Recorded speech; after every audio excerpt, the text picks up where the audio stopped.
우리 딸이 만약에 아프리카로 봉사활동을 갔다가 여러 가지 이유로다가 어떤 마을에 고립이 됐어요. 그 마을에 고립이 돼서 우리 딸이 저한테 SOS를 쳤습니다. 아빠, 돈을 보내줘야 돼. 내가 이 부족 사람들한테 양도 얻어먹고 잠도 얻어 잘 수 있어. 여러분들은 뭘로 보낼 거예요? 원화? 그건 아니겠죠? 원화는 아니라는 거 알겠죠? 그 부족 사람들이 원화는 취급 안 합니다. 달러는 되게 좋은데 달러는 은행 가야 되니까 딸이 은행까지 나갈 수 있으면 이런 어려움을 호소 안 하겠죠. 금을 보내면 좋은데 금을 제가 가져갈 수 있으면 딸을 데리고 오겠죠. 비트코인은 어떤가요? 여러분 여기서는 웃을 거예요. 비트코인? 달러도 안 되는데 비트코인? 비트코인은 은행을 통해서 가나요? 핸드폰을 통해서 갑니다. 그럼 우리 딸도 그 부족 사람한테 핸드폰으로다가 비트코인 전달할 수 있거든요? 그럼 여러분 이런 생각하죠. 그 사람이 왜 비트코인을 받아줘? 근데 지금 한번 생각해 보세요. 아프리카 탄자니아의 부족에 유럽에 유학하고 있는 아들을 둔 부족장이 우리 딸을 통해서 보낸 비트코인을 받을까요? 안 받을까요? 받고 양을 내줄까요? 안 내줄까요? 주죠. 왜 그렇죠? 그 비트코인을 자기 아들한테 보낼 수 있잖아요. 유럽은 아프리카에서 보면 코앞입니다. 친척들도 있고 부자들이 있잖아요. 은행망을 전혀 통과하지 않고 모바일을 통해서 이것이 가기 때문에 제가 드디어 봉사활동에 가서 고립된 우리 딸한테 보낼 수 있는 전송수단이 생긴 겁니다. 역사상 처음. 이 변제의 최종성을 유지하기 위해서 뭐가 동원되지 않는다? 법이나 폭력이 동원되지 않고 그냥 제가 물건 보내듯이 금 보내듯이 보낸 걸 우리 딸이 받아서 부족장한테 주고 양을 바꿔서 먹고 그 어려운 시기를 보내고 다시 문명사회로 돌아올 수 있게 된다는 겁니다. 그 부족에 스마트폰 2개만 있으면 돼요. 혹은 하나나. 여러분 이것을 들으면서도 전율을 느끼지 못한다면 인생을 모르거나 아니면 세상을 모르거나 아니면 아는 게 아무것도 없거나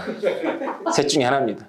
비트코인은 그래서 문명사적 사건입니다. 어마어마한 사건입니다. 만약에 비트코인이 영원이라면 이런 일은 아무 의미가 없어요. 비트코인이 변제의 최종성이 있는 가치물이기 때문에 지구를 바꿉니다. 비트코인이 1달러를 넘은 상태에서 변제의 최종성을 갖고 있다는 것에서 출발해야 되는데 자꾸 비트코인이 화폐냐 아니야 이런 거 따지고 있는 거예요. 조폐공사에서 이제 막 돈을 찍어서 딱 쌓여 있어요. 이거는 돈인가요? 돈이 아닌가요? 일반인들은 돈이라고 생각할 테지만 이제 금융권에 계신 분들은 아시겠지만 돈이 아닙니다. 그게 돈이 되려면 한국은행 대차대조표에 나와야 됩니다. 한국은행 대차대조표 자산에 나올까요? 부채에 나올까요? 한국은행 대차대조표 부채에 잡혀야 돈입니다. 다시 말해서 한국은행이라는 은행은 되게 독특한 은행인데 조폐공사에서 만든 돈을 자기가 누구한테 줘야 돼요. 그것이 정부거나 민간은행이거나 아니면 뭐 특별한 경우에 기업한테 돈을 주면서 자기 장부에 부채로 잡습니다. 그래야 비로소 돈이 되는 거죠. 무슨 말이냐? 물질이 돈이 아니라 한국은행 대차대조표에 부채로 잡혀야지만 돈이 되는 거죠. 심상치 않죠? 중요한 거는 제가 드리고 싶은 말씀입니다. 제가 지난번 영상에서 농업혁명이 가상자산을 만들었다고 말씀드렸는데 그거에 대해서 제가 자세히 설명을 안 드렸어요. 근데 우리가 농업혁명 시기로 들어가면서 요새 나오는 메타버스 시대를 살고 있는 거예요. 우리가 메타버스 그러면 이제 뭐 여러 가지 정의가 있지만 어쨌건 이제 현실과 다른 차원의 이런 가상현실이잖아요. 그런데 여러분들이 이집트의 농부라고 생각을 해보세요. 나일강이 범람했어요. 나일강이 범람했더니 나하고 옆집 아저씨하고 땅이 지금 어디가 어딘지 경계가 불분명해졌어. 어떻게 해야 돼요? 이제 현명하다면 이제 서기를 찾아가야 돼요. 그러면 이집트 서기들이 점토판을 갖고 나올 거예요. 그 점토판에는 그 토지의 거래 기록이 기록되어 있을 겁니다. 그럼 그 서기가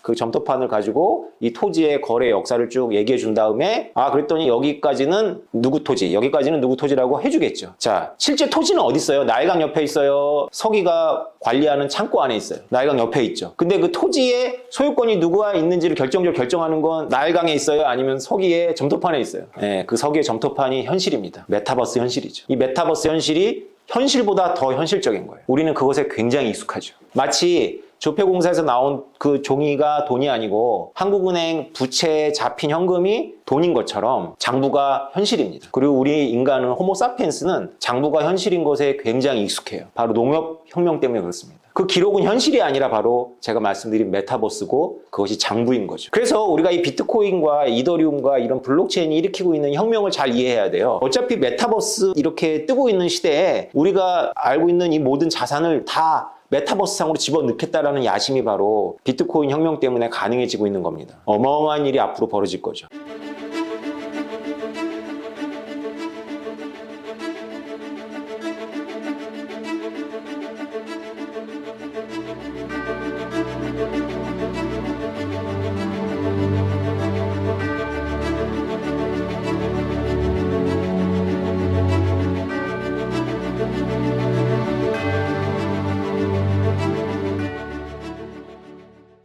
참고로 잉카 문명을 유럽인들이 발견했을 때 잉카 문명에도 그 문서가 있었어요. 글자가 있었어요. 문자. 유발 하라리의 사피엔스를 보면 그 인간이 최초로 기록한 내용이 지금 발견됐는데 내용이 뭐래요? 소유권이거나 아니면 그것은 세금 장부거나 아니면 채권이에요. 채권. 놀랍게도 신화나 시가 아니라 인간이 문자를 만들어서 최초로 기록한 것이 바로 세금 장부라는 거죠. 혹은 뭐 채권 장부일 수 있어요. 이것이 우리한테 함의하는 바가 많이 있죠. 그러니까 장부라는 것은 어마어마한 거죠. 나일강 옆에 있는 토지의 실제하고 무관하게 어떤 형태로건 간에 그 서기가 관리하는 점토판이 바뀌어 있다면 여러분들은 여러분 소유가 아닌 거죠. 그래서 우리는 장부가 현실보다 때로는 더 결정적이고 중요할 수 있고 우리가 이미 그 장부에 익숙한 시대를 이미 오랫동안 살았다는 걸 이해해야 돼요. 장부가 화폐라는 거를 인정하고 싶지 않겠지만 인정을 해야 됩니다. 그러면 장부가 화폐에 달하면 어떤 장부가 좋은 장부예요? 함부로 고칠 수 없는 장부가 좋은 장부입니다. 자, 그러면 좋은 돈이라는 것은 좋은 장부여야 되고 좋은 장부라는 것은 함부로 고칠 수 없는 장부여야죠. 그런데 장부가 안 고쳐져도 곤란하겠죠. 왜냐하면 소유권이 이전되고 우리가 거래하는 존재잖아요. 호모 사피엔스가.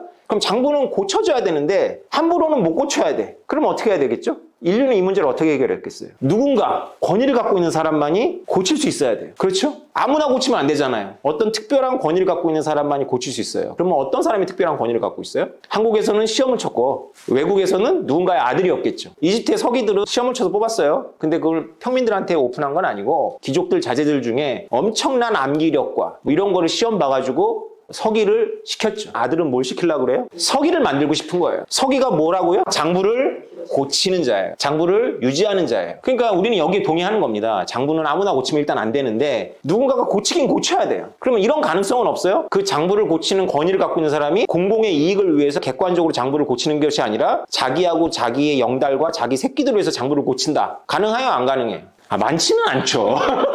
그러나 가능하죠, 그죠? 문제는 뭐냐면 장부를 고치는데 그 장부를 고치는 것을 자기들은 공공의 이익을 위해서 한다라고 하는 거예요. 그리고 그걸 굴뚝같이 믿는 거야. 공공의 이익을 위해서 하는데 그 장부를 막 고칠 수 있어. 이건 어떻게 생각해요? 안 되는데 지금 한국은행하고 미국의 연방준비제도하고 모든 나라의 중앙은행들은 그렇게 하죠. 장부가 늘어났다 줄어들었다는 걸 누군가가 엘리트들이 마음대로 할 수 있다는 이 현실이 중요한 겁니다. 비트코인은 뭐예요? 장부입니다. 비트코인은 그 자체를 들여다보면 그냥 장부밖에 없어요. 거래 트랜잭션이 일어나고 있다는 장부밖에 없는 거예요. 비트코인은. 그러니까 이집트의 서기가 관리하는 그 장부랑 똑같습니다. 비트코인은. 저 같은 비트코이너들이 비트코인에 왜 강분하는 거예요? 비트코인은 장부인데 고쳐져요? 안 고쳐져요? 고쳐져요. 근데 함부로 고쳐져요? 함부로 안 고쳐져요? 함부로 안 고쳐져요. 어떻게 고쳐지죠? 오직 트랜잭션에 의해서만 고쳐집니다. 그것을 보증하는 장부예요. 좋은 장부예요? 좋은 장부 아니에요? 좋은 장부죠. 그러면 좋은 돈이에요? 안 좋은 돈이에요?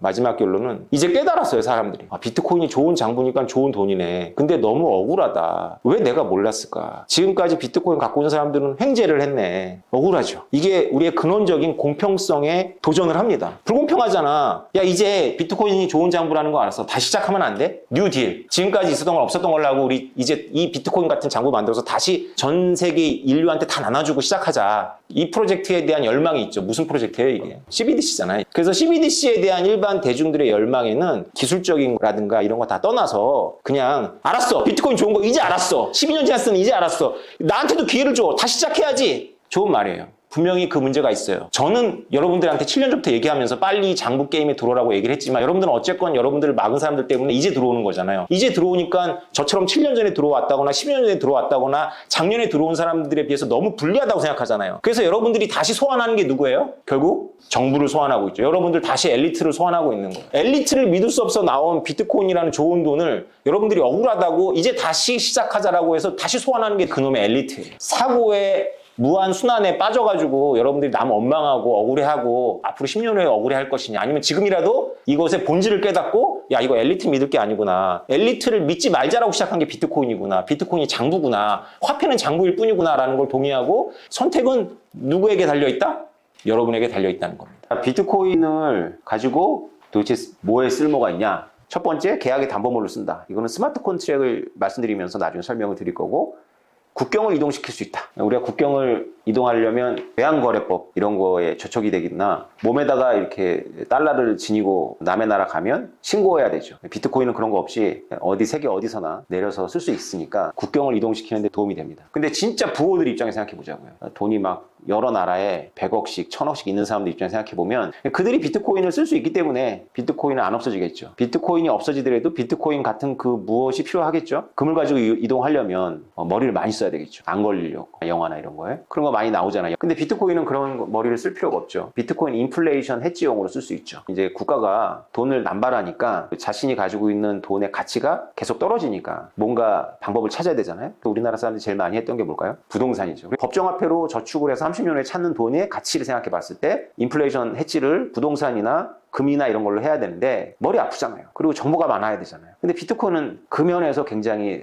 단순하거든요. 그냥 사 놓으면 30년 후에는 지금보다 훨씬 더 올라가 있을 거고 아무리 100번 양보해도 저축보다는 나을 거다라는 거죠. 그러니까 비트코인 뭐에 쓰는가?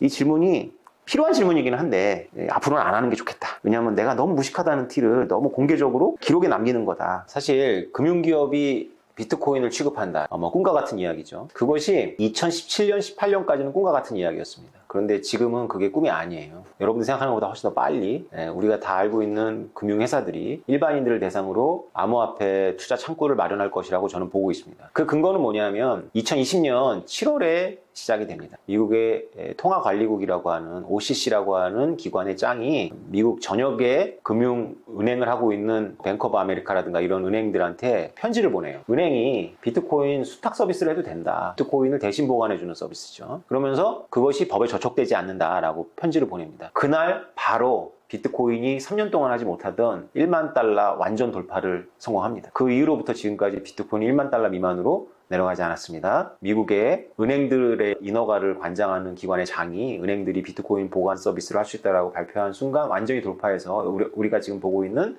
이런 장의 시작을 알리죠. 저는 금과 달러와 비트코인을 비교하는 많은 사람들에게 이렇게 얘기해 왔어요. 비트코인이 금융기업들이 취급하기 너무 좋아. 아마 금융기업들이 비트코인을 너무 좋아해서 정부가 비트코인을 막을 수도 없지만 아마도 막지 않을 거라고 나는 생각해 라고 얘기를 했습니다. 원래 은행업이 본질이 무엇인지를 잘 생각해 봐야 됩니다. 우리는 그냥 은행은 망하지 않는 것이고 은행에 돈을 넣는 것은 국가기관에 돈을 넣는 거랑 똑같다라고 우리는 여기는데 은행하고 국가기관은 서로 협력할 때도 있지만 서로 갈등할 때도 많았고요. 역사적으로 이렇게 따져보면 은행이 국가보다 훨씬 더 큰 개념이 있을 수도 있어요. 유럽만 놓고 보면 은행은 거의 카톨릭하고 비슷해요. 그러니까 개별적인 왕국이 있고 봉건 영주들의 영토가 있었지만 은행은 그것보다 더 초월되어 있었어요. 주권이라고 한다면. 그런 것이 근대화 과정에서 중앙은행이 만들어지고 국가 밑으로 은행이 들어가고 이랬지만 그 본능은 남아있습니다. 은행은 국가가 망해도 살아남아야 되는 기구예요. 그런 유전자가 있다고 보시면 됩니다. 그것이 우리나라 사람들한테는 되게 낯설 텐데 과연 그럴까요? 유럽의 오래된 은행들은요 국가보다 오래 살아남았습니다. 그죠? 그러니까 은행들은 그런 본능이 있어요.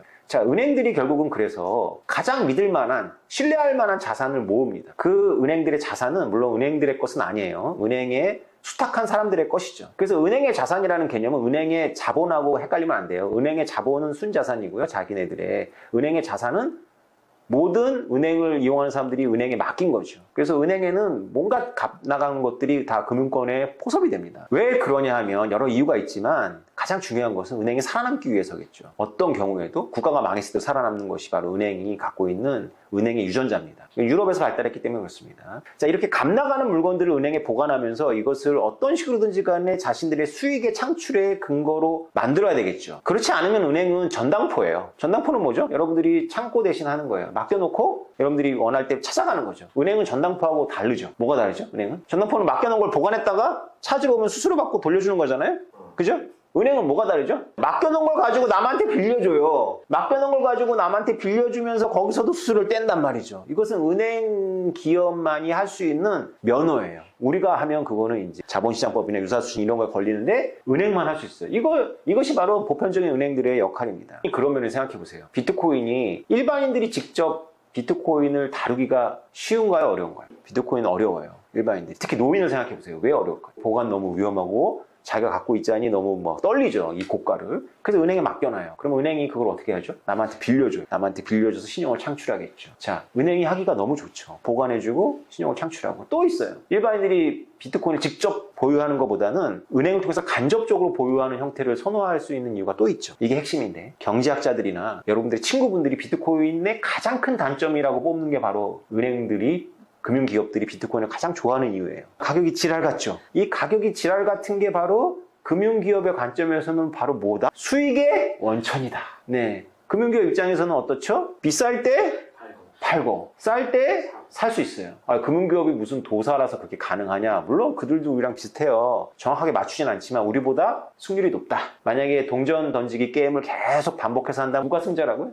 은행이 이깁니다. 그래서 은행한테는 너무 좋은 상품이에요. 금은 은행 입장에서 너무 따분해. 요동을 좀 덜 쳐. 근데 비트코인 요동을 너무 많이 치기 때문에 은행 입장에서 금융기업 입장에서 너무 좋은 수익 창출원이다. 여러분 이런 생각해 보세요. 미국의 주요 은행들, 주요 금융기업들의 비트코인이 수익 창출의 원천이 만약 그렇게 된다면 미국의 정부, 상원, 하원, 양원으로 구성되어 있고 연방정부, 대통령 비트코인을 막을까요? 안 막을까요?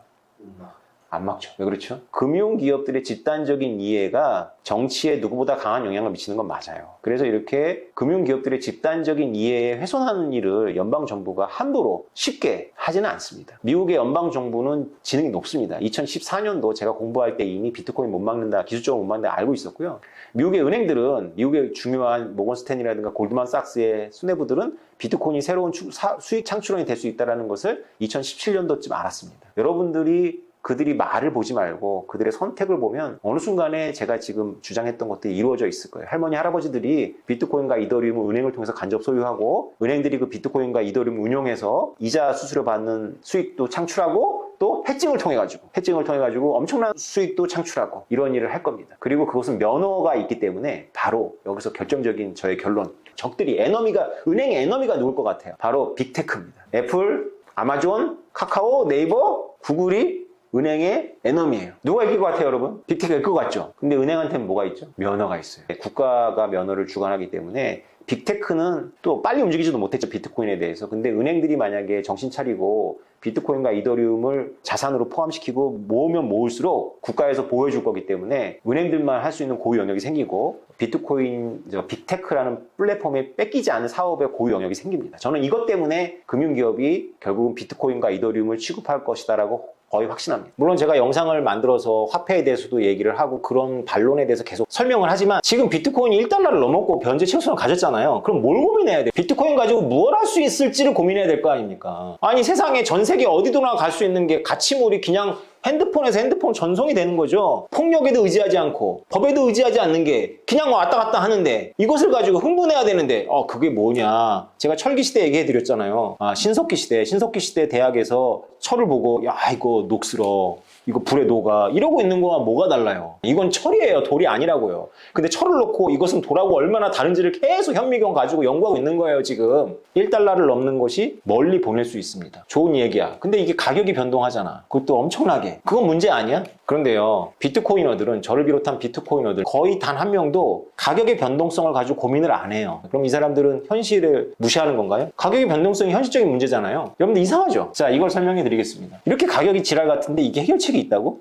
아주 심플한 해결책이 있습니다. 비트코인은 종이에 써놓은 그런 인쇄한 종이돈도 아니고 금처럼 그렇게 멍청한 금속 조가리도 아닙니다. 비트코인은 훌륭한 장부이자 지능을 갖고 있어요. 다시 말해서 비트코인은 프로그램입니다. 프로그램을 할 수가 있어요. 원래 비트코인에도 스마트 컨트롤 기능이 있습니다. 현실, 우리 인간 세상의 현실에 대해서 말씀드릴게요. 우리 인간 세상의 현실에는 굉장히 중요한 특징이 있는데요. 일확천금을 노리는 도박꾼들이 어마어마하게 많습니다. 그것이 우리가 살고 있는 이 현실의 조건이에요. 바로 그들 때문에 이 문제가 아주 심플하게 해결이 됩니다. 제가 건축업자한테, 인테리어업자한테 보낸 비트코인을 이 도박꾼들 세상에 도박판에 올려놔요. 무슨 말이냐면 어쩌면 금융망 자체가 바로 이 도박판일 수도 있어요. 선물 옵션이 다 그렇거든요. 도박의 원리는 똑같습니다. 누군가는 비트코인이 오른다에 걸고 누군가는 비트코인이 떨어진다에 걸어요. 이 오른다에 거는 것을 롱이라고 하고요. 떨어진다에 거는 것을 숏이라고 합니다. 금융의 모든 도박이 바로 롱과 숏의 게임입니다. 나머지는 다 뭐가 알아서 한다고요? 두 개가 알아서 합니다. 나머지는 프로그램과 도박꾼들이 알아서 합니다. 그래서 비트코이너들이 가격의 지랄 같은 앙등이 비트코인이 1달러가 넘어서 변제의 최종성을 갖고 유통이 되는데 어떤 장애도 안 된다라고 생각을 하고 있는 거예요. 너무나 심플하게 해결이 되잖아요. 아무도 이렇게 얘기를 안 해줬죠. 책에 다 있습니다. 비탈릭이 뜬 것도 바로 이 논문을 가지고 뜬 거예요. 비탈릭이 이더리움을 만들 즈음에 바로 이 제가 지금 말한 거를 그대로 논문으로 써가지고 이더리움을 만들고 이 사람들이 이더리움에 열광한 겁니다. 늘 그렇죠. 여러분만 몰랐던 거예요. 여러분 지금 아직도 현미경 들고 비트코인은 이 가격 때문에 뭐에 쓰느냐, 이게 화폐냐 아니냐 도라고 계속 비교하고 계실 거예요? 아니면 이것이 바꿀 수 있는 세상에 저처럼 이렇게 뛰어들어서 공부하고 돈 벌 생각을 하고 어떤 사업거리를 찾고 어떤 문제를 해결할 수 있는지를 고민하고 흥분하고 전율하고 사실 거예요. 선택을 하십시오. 아직도 제 말을 듣고 비트코인 저거 돈이 맞아 안 맞아? 비트코인은 화폐냐 아니냐가 아니라 비트코인 뭐라고요? 비트코인은 중요한 겁니다. 끝.